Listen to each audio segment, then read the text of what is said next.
Ang nagustuhan ko kasi dito is napakatibay niya. Tapos, last year ko pa itong na-purchase. Ngayon naman, tingnan nyo, para pa rin siyang bagong bilhin.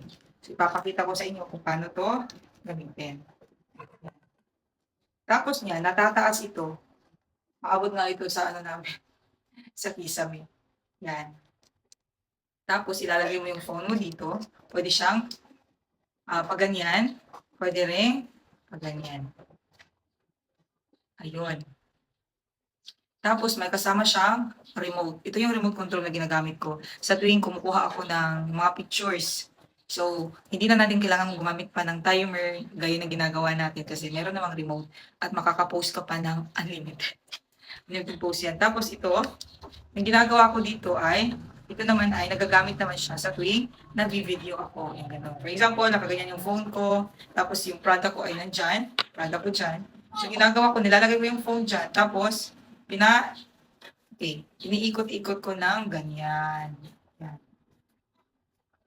Diba? Ang ganda niya. Tapos napaka-convenient gamitin. Tapos nadadala ko siya kahit saan ako magpunta, nalalagay siya sa bag.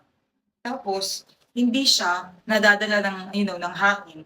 For example, nagsushoot ka dun sa dagat, sa may tabing dagat, or sa mga mahangin na area. So, ito talaga yung pinaka-convenient gamitin. At sa mga nagsisimulang mag-affiliate dyan, nako, mag-invest kayo sa maganda at may kalidad na tripod kagaya nito. Kasi talagang matagal yung magagamit ko. Tapos, kikita mo talagang matibay siya.